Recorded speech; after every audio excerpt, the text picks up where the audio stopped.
नमस्कार आप सभी को। देखिए, CSIR नेट की बात हो या गेट की बात हो तो पर्टिकुलर इवोल्यूशन यूनिट से एक बहुत ही शानदार सा क्वेश्चन फाइलोजेनेटिक ट्री से पूछा जाता है। और फाइलोजेनेटिक ट्री को लेकर के अब काफ़ी रिसेंट टेक्निक्स हैं, अप्रोचेज हैं, वो भी पेपर्स में आने लग गई हैं। उन्हीं में से एक है UPGMA मेथड। आप लोगों ने लास्ट पेपर्स में इनके क्वेश्चंस देखे होंगे और आई होप आपने कोशिश भी किया होगा, टॉपिक भी आपने पढ़ा होगा। बट आज के इस वीडियो में मैं बहुत ही सरल तरीके से आपको ये समझाने की कोशिश करूँगा ताकि आप नेक्स्ट एग्ज़ाम्स के अंदर इस मेथड के ऊपर बेस्ड कोई भी क्वेश्चन आए तो बहुत ही इजीली आप कर पाएंगे। बाकी रिसोर्सेज के ऊपर भी मैंने सर्च किया, काफ़ी जगह पे बहुत सारे ऐसे इश्यूज हैं जिनसे आपको अवेयर भी रहना चाहिए। इनके कोई शॉर्टकट नहीं होते हैं और जब तक आपका कॉन्सेप्ट और वर्किंग का जो तरीका होता है वो अच्छा नहीं होता तब तक आप में भी क्वेश्चन आप रॉन्ग कर सकते हैं। तो मुझे पूरी उम्मीद है कि बहुत ही सहज तरीके से आप इसको समझ पाएंगे।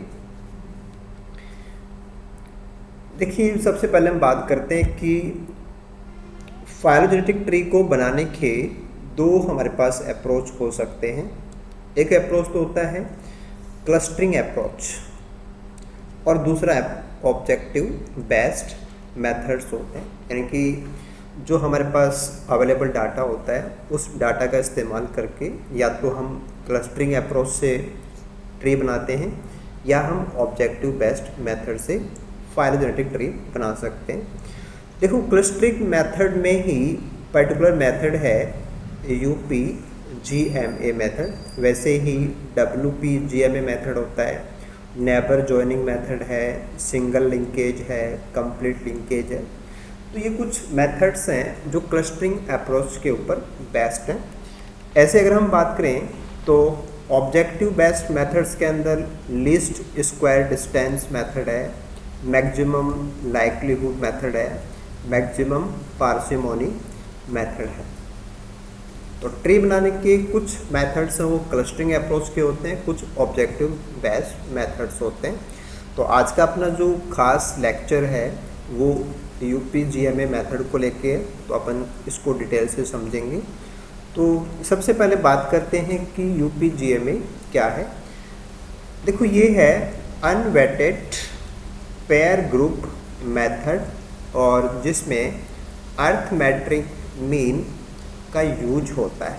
यानी कि हमारे पास जो इन्फॉर्मेशन है उस इन्फॉर्मेशन के अनवेटेड पेयर के ग्रुप्स हम बनाएंगे और फिर उसमें जो डाटा हमारे पास होता है मैट्रिक्स वाइज उसके अर्थमेट्रिक मीन को हम यूज करके जो रिलेशनशिप्स होती है कि कौन से लिनेज वाले किसके साथ में कितनी क्लोजनेस पे हैं, किस प्रकार से उनके बीच में रिलेशंस हो सकते हैं, वो सब यहाँ पे ट्री बनाने के लिए कैलकुलेट करके हम इसको ट्री में इस्तेमाल करते हैं।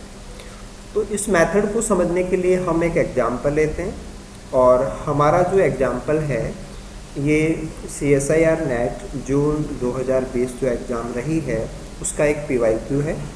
चलो हम पहले PYQ को देख लेते हैं।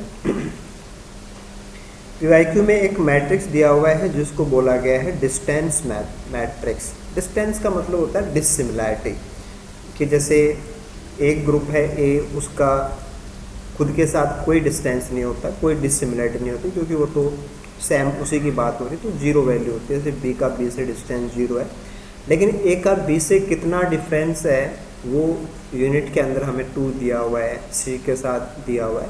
ऐसे हमारे पास एक टेबलाइजेशन आएगा जिसको अपन मैट्रिक्स बोलते हैं कि डाटा का कलेक्शन है, दैट इज ए मैट्रिक्स। और उसके बाद में पूछा गया था कि पर्टिकुलर UPGMA मेथड का अगर इस्तेमाल किया जाए तो नीचे 4 ऑप्शन हैं 1 2 3 4, इनमें से कौन सा ट्री है वो करेक्ट है। यानी कि पर्टिकुलर मेथड वाइज अगर हम मैट्रिक्स को यूज़ करें तो कौन सा ट्री है वो बिल्कुल सटीक है, ये हमें कैलकुलेट करके आंसर देना था। C पार्ट का क्वेश्चन था, काफ़ी अच्छे क्वेश्चन अपन मान सकते हैं इनको। और थोड़े से प्रयास से आप इनको ईजी से करना सीख भी जाएंगे और नेक्स्ट एग्ज़ाम में अच्छे से आप कर भी पाएंगे। कुछ सिंपल ट्रिक्स हैं वो भी मैं आपको बताऊंगा कि कैसे आपको स्टेप बाय स्टेप इस पे जाना है। तो चलिए क्वेश्चन के थ्रू हम इसको समझते हैं। देखिए यहाँ पे हमारे पास मैट्रिक्स है और मैट्रिक्स के अंदर जो डाटा अभी क्वेश्चन में था वो सेम डाटा हमने यहाँ पे कॉपी करके मैट्रिक्स को ले लिया है। तो अब यहाँ से पहली बात तो ये है कि जैसे कौन किसके कितना डिस्टेंस पे है, जैसे ए बी से 2 पॉइंट की डिस्टेंस पे है, सी से 6 पे है, डी से 10 पे है, ई से 8 पे है।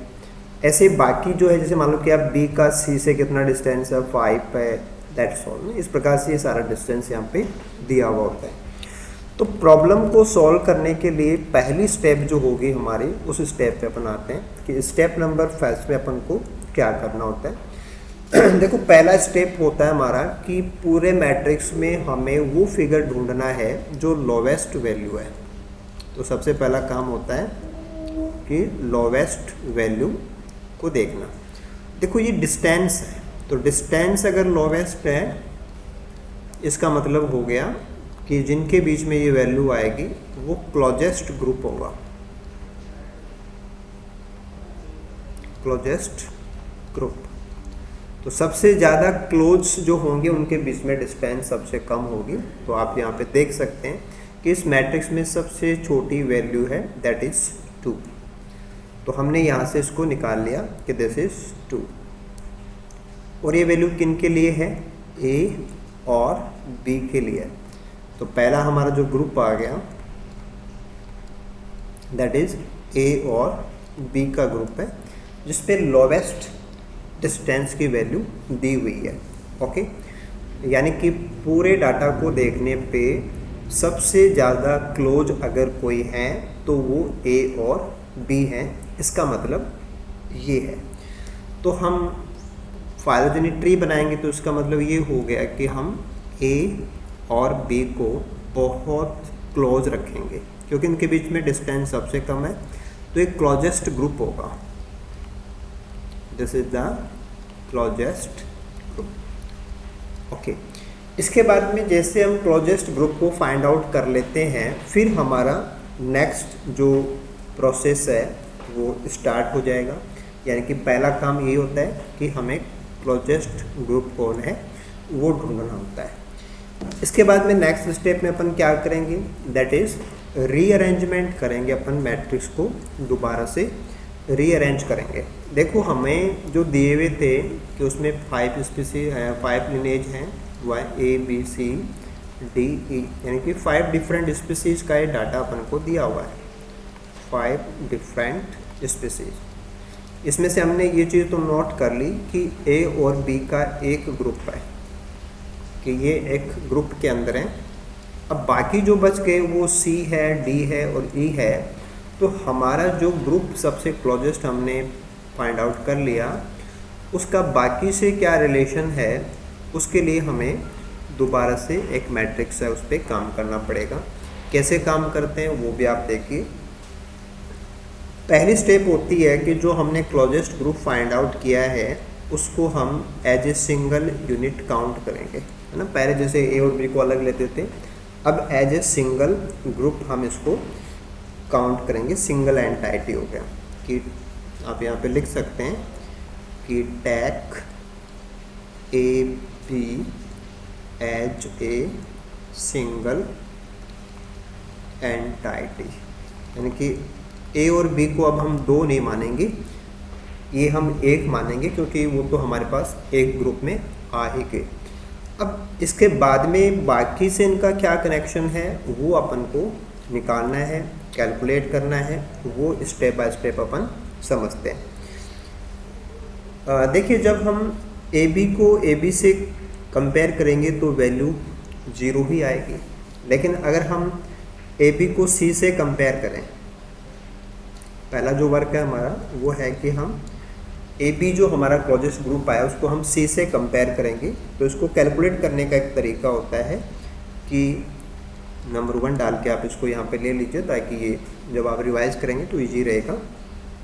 दैट इज ए का डिस्टेंस सी से कितना है प्लस बी का डिस्टेंस सी से कितना है डिवाइडेड बाय 2। तो देखो ए का डिस्टेंस कितना था सी से, ए का डिस्टेंस सी से था 6, तो ये वैल्यू आएगी हमारी 6। और बी का डिस्टेंस सी से कितना था, दिस इज 5। तो ए से डिस्टेंस था 6 और बी से था 5, तो 6 + 5 डिवाइडेड बाय 2, तो ये हो जाएगा 11/2 यानी कि 5.5। तो ये वैल्यू हमारी आ गई 5.5। तो जो भी हमारा क्लोजेस्ट ग्रुप आया था उसके रिलेशन में पहले हमने सी को फाइंड आउट कर लिया। ऐसे अपन डी को फाइंड आउट करेंगे।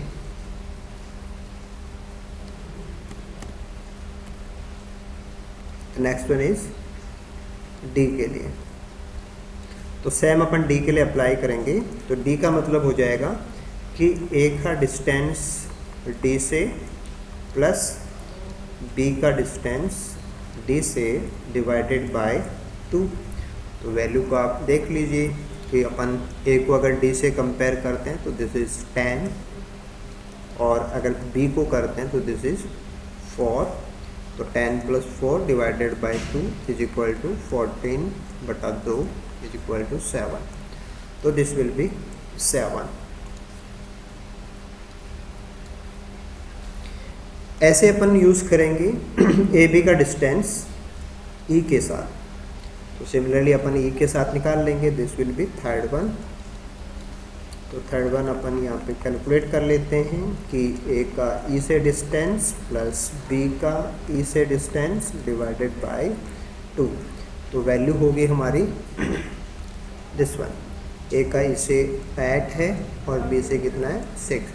तो 8 + 6 डिवाइडेड बाय 2, ये भी दोबारा से 14/2 यानी कि 7। तो दिस इज 7।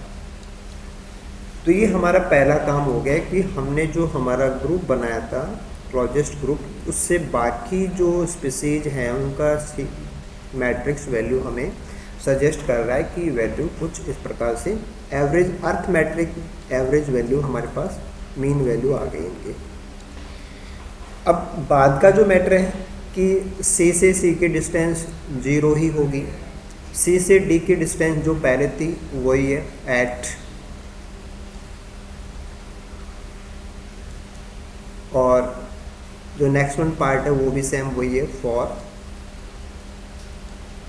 तो बाकी वैल्यू वही है, क्योंकि ये तो हमारे क्लोजेस्ट ग्रुप में अभी है ही नहीं, इनको हमने काम में ही नहीं लिया। तो दिस वैल्यू इज सेम, क्योंकि हमने अभी जो रीअरेंजमेंट किया है वो तो ए और बी को एक एंटाइटी मान के किया है। तो बाकी सी डी ई तो वो ऑल्ड जो मैट्रिक्स था वही है।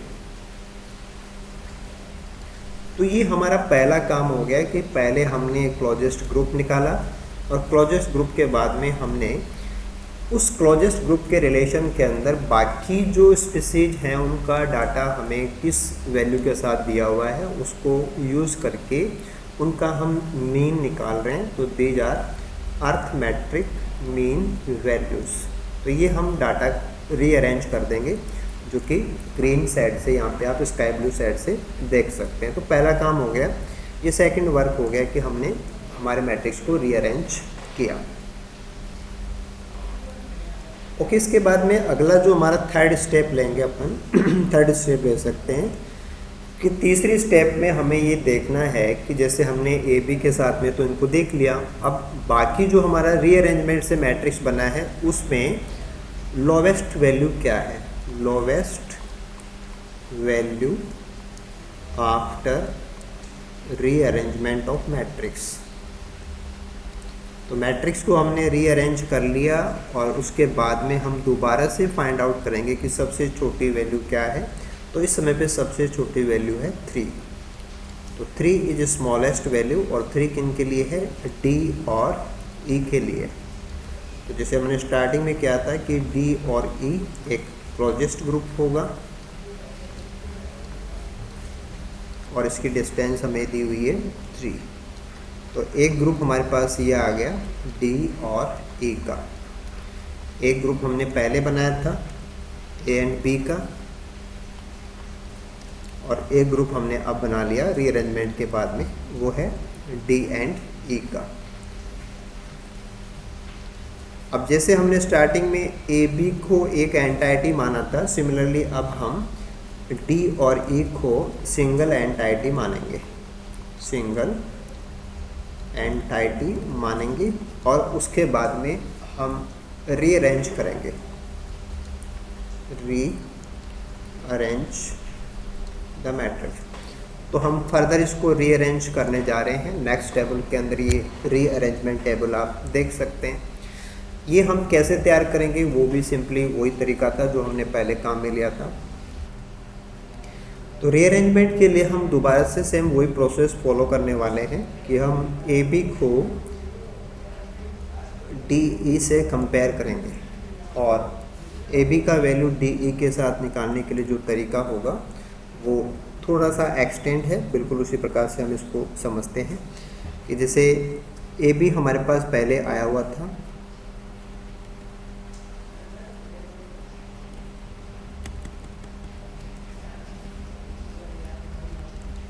तो ए बी को हम एक एंटाइटी मानेंगे, और ए बी को एक एंटाइटी मान के एक बार डी के साथ में, यानी कि ए बी का एक बार डी के साथ में क्या है, और प्लस ए बी का एक बार ई के साथ में क्या है वो वैल्यू, और उसका हमें वापस वैसे ही मीन निकालना है। तो ए बी का डी के साथ में 7 था,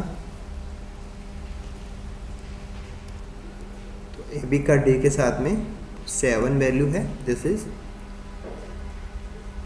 और ए बी का ई के साथ में भी 7 वैल्यू था, तो 7 + 7 इज इक्वल डिवाइडेड बाई 2, ये वापस 7 ही होगा।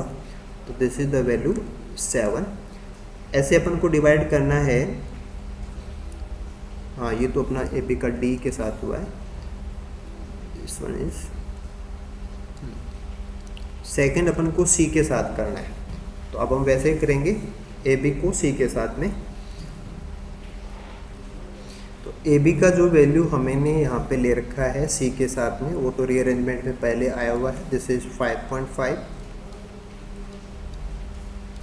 और अब हमारे पास बच गया है कि हम सी का डी ई के साथ में वैल्यू, दिस इज, तो अगर हम डी ई का सी के साथ में लेंगे तो एक बार हमें डी का सी के साथ लेना है, प्लस एक बार ई का सी के साथ लेना है, फिर हमें डिवाइड कर देना है इसको 2 से।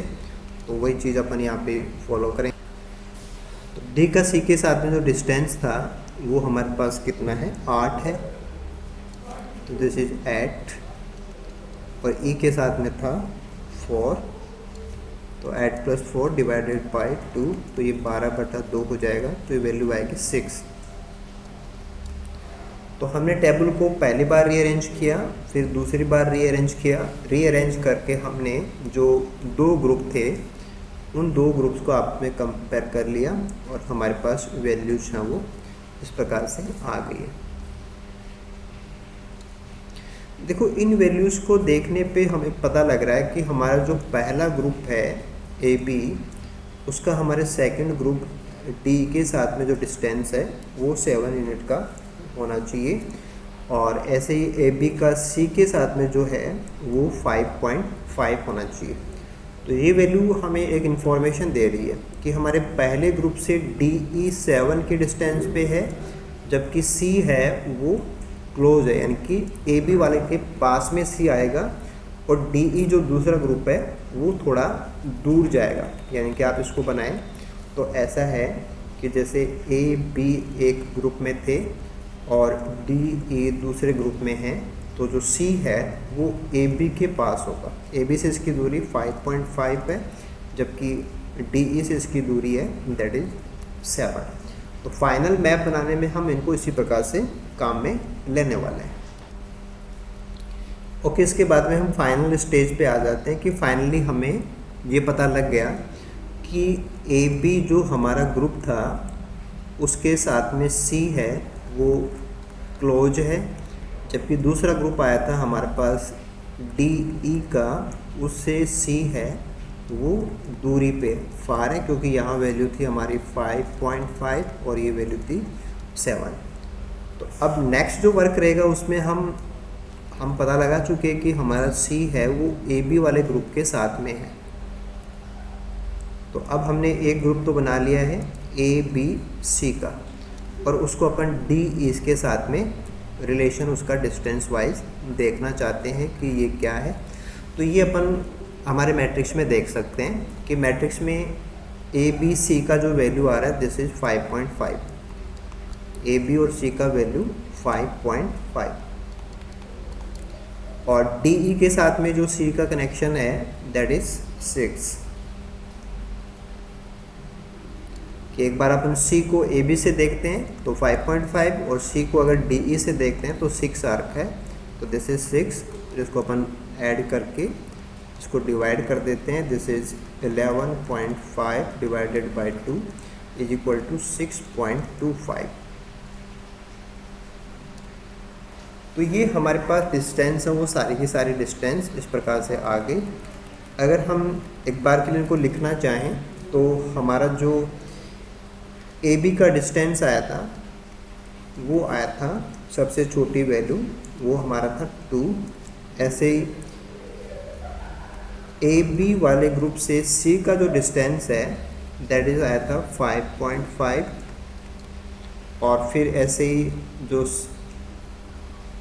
डी ए ग्रुप है उसका डिस्टेंस आया था 3, और ये जो ए ग्रुप तो हो गया हमारा ए बी सी, और एक ग्रुप हो गया हमारा डी ई।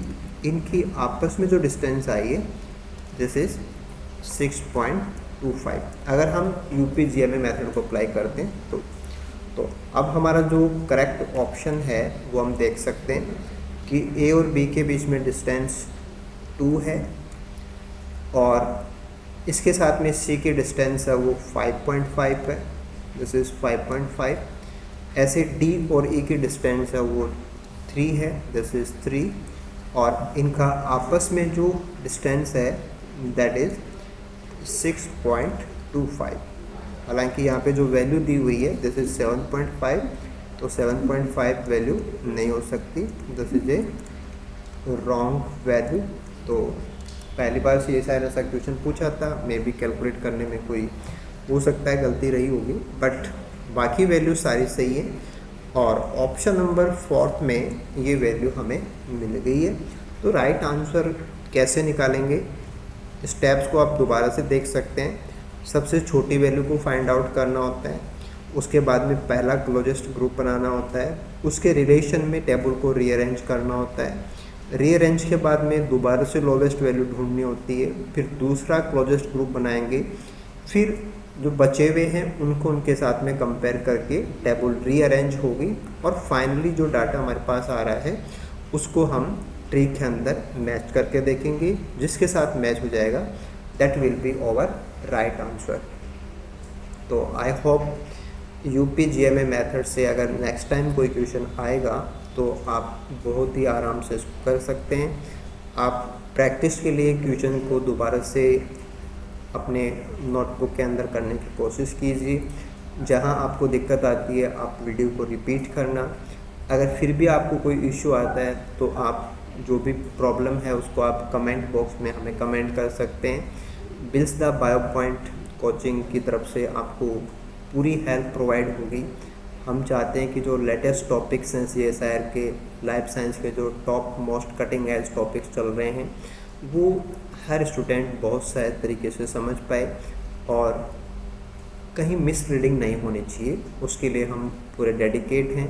तो आप हमारी वेबसाइट के ऊपर जा सकते हैं, हमारे YouTube चैनल के ऊपर भी काफ़ी कंटेंट आपको अवेलेबल है, उसको आप यूज़ कर सकते हैं। और पर्टिकुलरली नेक्स्ट एग्ज़ाम को लेकर के अगर आपका प्रिपरेशन चल रहा है या आप प्रिपरेशन को इम्प्रूव करना चाहते हैं तो आप हमारे रनिंग प्रोग्राम जो कि दिसंबर 2024 एग्ज़ाम के लिए हमने स्टार्ट कर रखा है उसके साथ ज्वाइन हो सकते हैं। वहाँ आपको बहुत ही लोवेस्ट प्राइस के ऊपर top most study material plus regular question practice मिलेगी, जिससे आप अपना और स्कोरिंग जो क्राइटेरिया उसको इम्प्रूव कर सकते हो। तो अच्छे टॉपिक्स को बेहतरीन तरीके से सरल भाषा में समझने के लिए हमसे जुड़े रहिए। वीडियो अगर आपको पसंद आ रहा है आप लाइक करना, अपने फ्रेंड्स के साथ शेयर करना। आपके जो भी इश्यूज हैं वो बेधड़क आप हमें कमेंट करना। We will try our best to answer you. Thank you so much. Good luck आप सभी को।